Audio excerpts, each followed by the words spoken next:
What is going on, gunfighters? Welcome to Gunfighter Life, the podcast where we talk about gunfighting with God at the center and real-world, first-hand experience. So today is going to be another cartridge talk, better know a cartridge, the 38 Super, one of, and I believe the original, American 9mm Magnum. The 38 Super, a pretty cool cartridge, a pretty cool history. We'll get into all that after the bio. Don't forget to like, subscribe, leave a review. Check out goodshepherdtraining.com. With that, if you've heard the bio before or don't care, you can skip around 3 minutes and 45 seconds from where it starts. Who am I? A question we should all ask ourselves. I am, first and foremost, a servant of God, made in His very own image, a follower of Jesus Christ, a simple man called by God to the Great Commission to share the good news of Jesus Christ. Next, a little bit about my background and what God has allowed me to do and blessed me to do in life. Grew up what most would consider very poor in the backwoods of the southeastern and mid-Atlantic United States, hunting and fishing. Joined the Marine Corps at 17. Did a couple of combat tours in Iraq. So a decorated Marine Corps combat veteran. Infantry assaultman. After the combat tours, I was an urban warfare instructor for the United States Marine Corps under Mojave Viper. I also served in the U.S. Army, both full-time and part-time National Guard. Also a veteran of law enforcement. I served with LAPD. I was a sworn peace officer, a cop for LAPD. I worked regular patrol assignments and more specialized assignments. One of those more specialized assignments was warrant service, fugitive recovery. Also had some other law enforcement roles. I am an FBI certified firearms instructor and been certified by another 3-letter government agency in a lot of firearms and training things.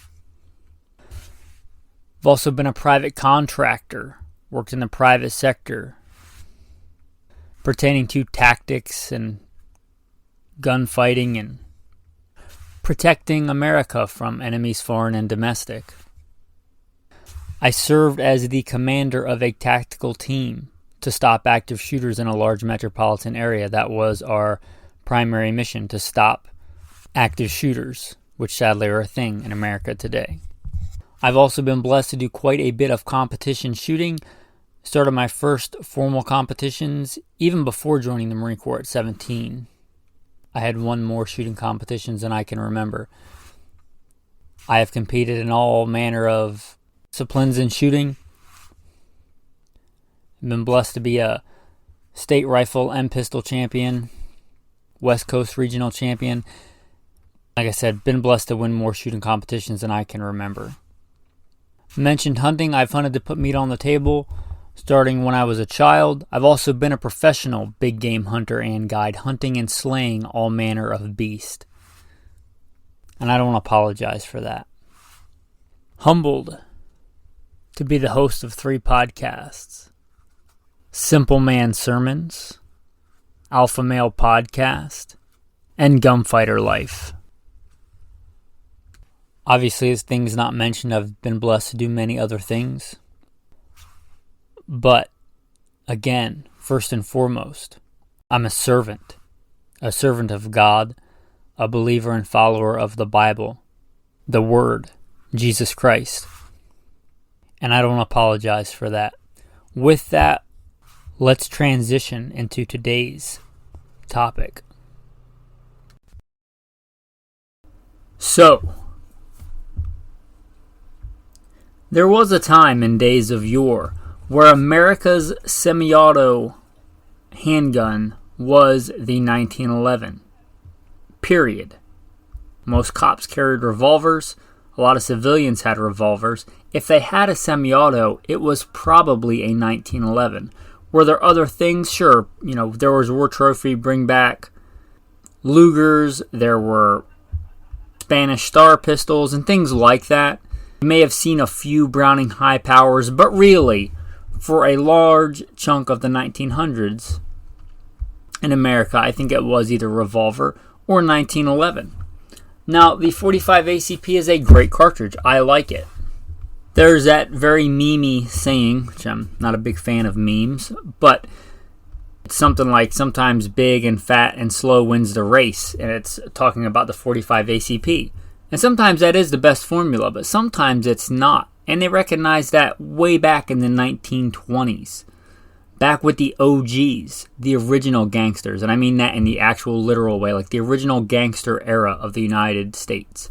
The 1920s, the running of bootleg alcohol and liquor that made many gangsters famous, the prohibition of alcohol, and the large swaths of money that came from running it underground. That entailed a lot of gangsters, a lot of gang activity, a lot of organized crime.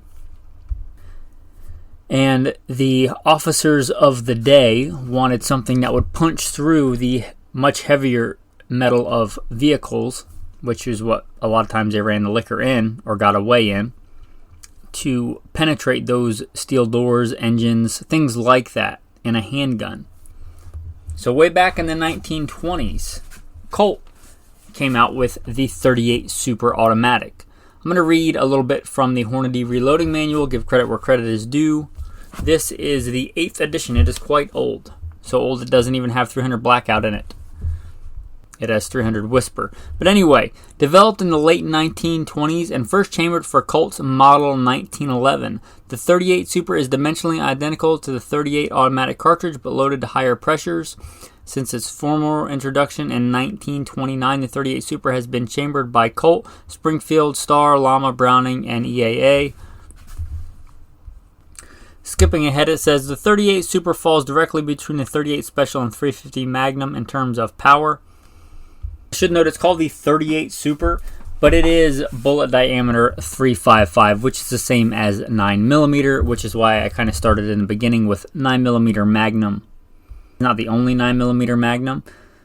It's not even the most Magnum of 9mm Magnums, but it had some of the European experimental cartridges like 9 Largo and things. It's the quintessential original American 9mm Magnum.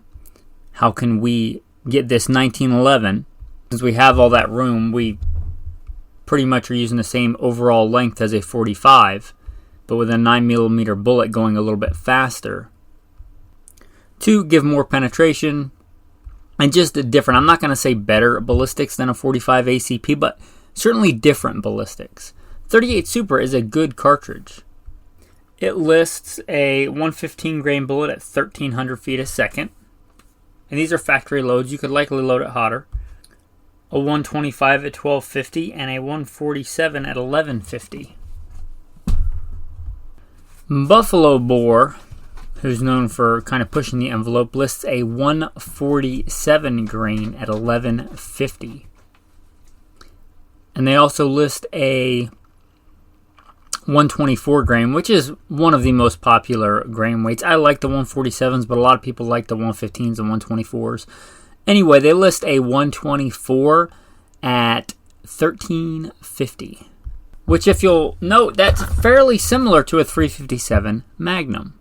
Now, this is not a 357 Magnum. It is not that powerful, but it is quite a step up.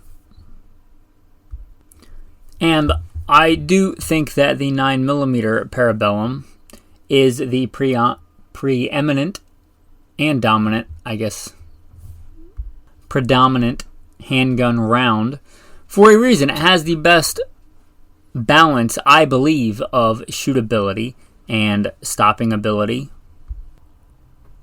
and reliability as far as feed and things like that go. It's a good, well-balanced cartridge.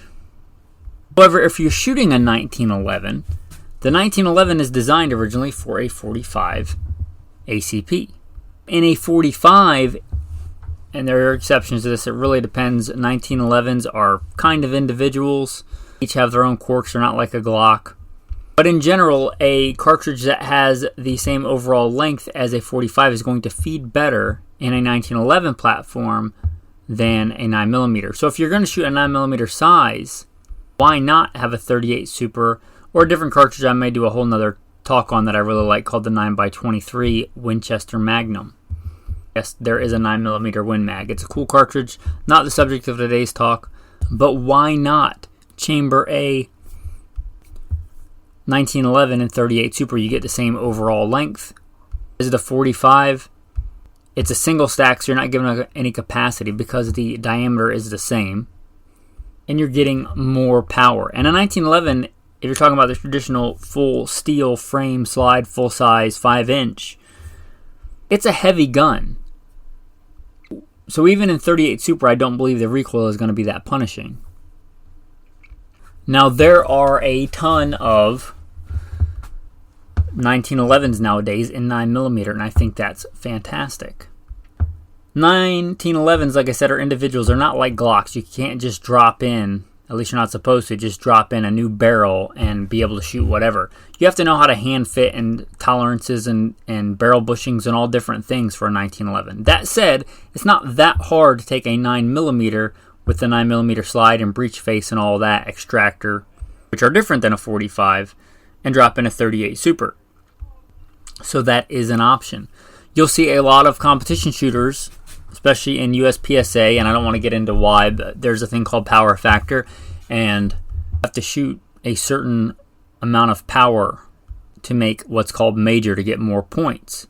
And a 38 Super traditionally gave you enough power to do that, with still being a slim round, and they regulate magazines not based on the number of rounds, but based on the total overall length. So the cartridge diameter makes a big difference into how many you can stack in a magazine. If they give you a 126mm magazine or a 140mm magazine, you can stack more 38 Supers in there than you can a 40 Smith & Wesson, certainly more than a 45. So for that reason, the 38 Super, the 38 Todd Jarrett, things like that have been pretty popular, at least in times past. Divisions have changed, rules have changed, things like that. For a long time, I think USPSA, IPSC really kind of kept the 38 Super around and alive. Another big thing is some countries don't allow the use of military cartridges, which the 9mm certainly is that, in civilian ownership. Thankfully, we're not one of those countries, but there are some of those countries. So in those countries, the 38 Super may be more viable. That may be why 38 Supers are 38 Super 1911s in particular are kind of popular in Mexico. Anyway, the 38 Super is a good cartridge if you want to think about it like a 9mm Magnum. I think it doesn't really make sense unless you are shooting it in a 1911. Because again, the 1911 was designed for a 45, which is longer than a 9mm Parabellum. So if you switch to a 9, you're just having kind of a bunch of empty space. And that empty space is going to be right where it feeds into the barrel on the feed ramp. Why not take that space up with more power? Again, in a 1911 that's heavier than most modern handguns, I don't think the recoil is going to be an issue. I don't think you get to that point of diminishing returns like you would if you put this cartridge, and it wouldn't fit, but if you could put it in like a Glock 17. Anyway, it is a cool cartridge with a cool history. If you like this cartridge, you might want to check out the 9x23 Win Mag. You might want to check out the 9x25 Dillon, which is its own beast and powerhouse. We've done an episode on that. You may want to check out some resources on like the guns of the G-Men and the early FBI. You may just have a soft spot for the retro, cool, American handguns. And a Colt, 38 Super certainly has that going for it. I should also point out that this would not be a bad handgun hunting cartridge. Certainly not a 44 Magnum, but if you like hunting with a semi-auto, and again, you kind of want that retro thing going on, assuming it's legal where you are, it would be a good choice for that. And if you've enjoyed this podcast in general, you can contact me at goodshepherdtraining.com. You get any kind of value out of this, you can either become a patron if you want to be part of kind of the insider tribe, or you can just send $1 or $2 on Venmo. You can get to both of those again, goodshepherdtraining.com. With that, I want to say thanks for listening to this episode. Cartridge Talks, Better Know a Cartridge, the 38 Super. A very cool retro, maybe a classic is a better word, classic tactical round. Tactical tip of the day. I recently bought another can. I thought I should talk about that. It makes a good tactical tip. Anyway, let me grab it out of my range bag, which is literally a couple feet away. Real time. Okay, so this is called Real Magic. You'll find it in the... Well, I shouldn't say you will find it. You may find it. You may find it at Walmart or other fine retailers in the fishing section. No, these are not a sponsor. I don't take any bribes. I've been using this stuff since way back when I was a young kid doing a lot of fishing, skipping school to go fishing and whatnot. Anyway, it's good for its intended purpose, which is fishing and rods and reels. It's also good on guns, especially guns that you may want to take hunting or for any other lubrication purposes. It comes in a spray can, which I like for some things and don't like for others. But if I'm coating like an entire gun or a bunch of small parts, the spray cans make a lot of sense. What kind of sets this apart is that it doesn't smell, at least not to me. Now, I don't know if anything's truly odorless. My Rhodesian Ridgeback might be able to smell it. He's got a pretty keen nose. It doesn't smell like a lot of other gun lubricants. So if you want a non-smelling gun lubricant, whether you think that Ballistol is going to scare away deer, I don't think that it does, but you might think that. Or your wife just gets mad when you... Or the wife just doesn't like it when you spray Ballistol all over the house or hops number 9. Yeah, ask me how I know on that. I like the smell of Ballistol. I like black licorice. Anyway, you could spray this stuff and it's not going to smell up the entire house. That's probably a more common thing. But anyway, because it doesn't smell, you can use it on fishing line. That's what it was designed for. Fishing reels, fishing line. If you're big into fishing like I have been in times past, not a lot in the last several years because I lived in the Southwest. If you like fishing with a bait cast, which I do, it helps with line memory, which if you don't know, if you've ever tried to cast a bait cast and gotten those nasty bird nests, that is because that line stays springy. This stuff will help with that. It's supposed to help with line memory, odorless when dry, UV protection. Anyway, it's a good product. And again, I've been using it mostly off and on for, 20-something years. So Real Magic. You want an unscented, good lubricant that's good for a lot of stuff. I think it certainly fits that bill. That's your tactical tip of the day. Spray that all over your classic Colt N38 Super. Tactical verse of the day. John chapter 8. Most assuredly I say to you, if anyone keeps my word, he shall never see death. I've been told before that I have a cheery demeanor, especially in some of the somber topics we talk about. I've talked about nuclear war and World War III, and I don't think of myself as cheery, but apparently I come off that way. A verse reminds me of that. Also a verse, be ready to give an account for the joy that is in you. No matter what happens, World War III breaks out tomorrow, nuclear war happens. I've been to war. It's horrible. I'm not looking forward to that, and I don't want that. But whatever problems arise, my God is bigger than that. No matter what this world throws at me, I know what God has in store for me. I'm a stranger and a pilgrim on the earth. My citizenship is in heaven. And I won't be taken away. No one can snatch me out of the Father's hand. Thanks to my Savior, Jesus Christ. So whatever happens, we're called by Jesus not to worry. That's a whole sermon on that on Simple Man Sermons. But anyway, remember, whatever comes in this world, whatever cartridge you carry on your hip, whatever geopolitical, economic situations rise and fall, remember to build your house.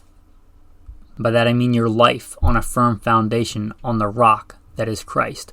With that, thanks for listening and have a blessed day.